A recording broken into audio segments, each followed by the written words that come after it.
Bonjour Michel Canonou. Bonjour. Michel Canonou, vous êtes responsable de la majeure santé biotech de l'ESILV Engineering School de Vinci.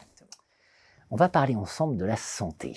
Alors, la santé, crise sanitaire, voilà, ça s'est invité dans toutes les conversations, la question de la santé.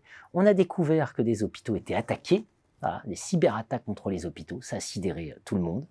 Finalement, vous, ça ne vous a pas étonné. Vous dites, la santé, le premier point qu'il faut avoir en tête, c'est la question de la cybersécurité.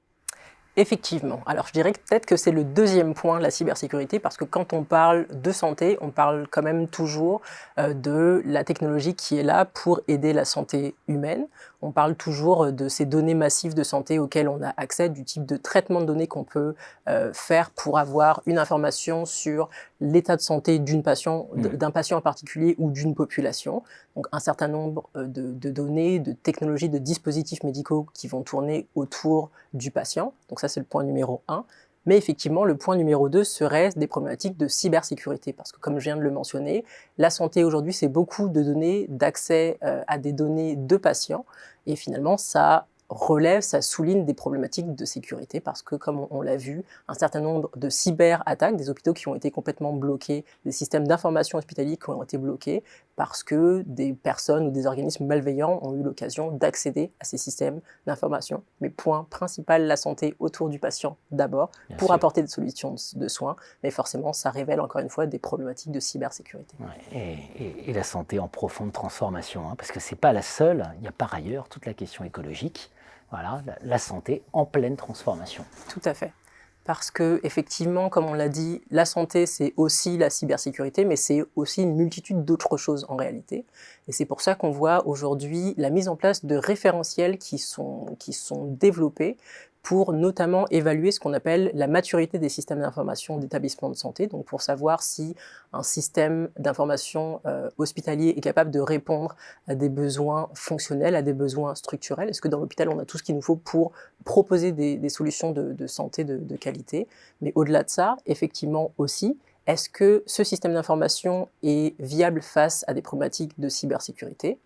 On s'y attend, quand on veut évaluer un système d'information, c'est le genre de choses auxquelles on s'attend. Mais dans ces référentiels, on va aussi vouloir résoudre et protéger et assurer, au-delà de ça, des problématiques de développement durable et aussi d'éthique. Et ça, on s'y attend généralement un peu moins.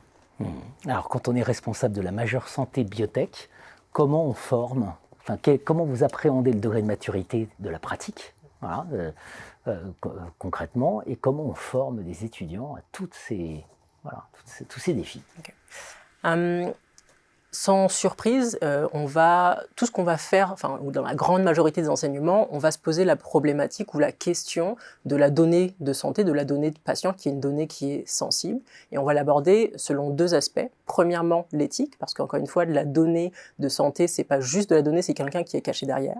Donc finalement, comment est-ce qu'on assure, par exemple, l'anonymat d'un patient qui va partager, qui va offrir ses données pour des développements en recherche ou des choses comme ça. Deuxième partie, en termes de développement durable, dans le sens où toutes ces données auxquelles on a accès, elles sont stockées quelque part, elles sont accessibles par le cloud par exemple, on peut y accéder super facilement, mais une chose qu'on doit apporter aux étudiants, c'est oui, on peut y accéder, mais c'est pas parce qu'on peut qu'on doit le faire. Et ça, c'est quelque chose qui est extrêmement important. Finalement, sur le terrain et dans la vérité terrain, comment ça prend sa place dans les enseignements? On travaille d'abord pas d'abord avec des académiques certes, mais aussi avec des industriels, parce que c'est eux qui ont une idée, encore une fois, de ce à quoi ça ressemble dans la vérité terrain.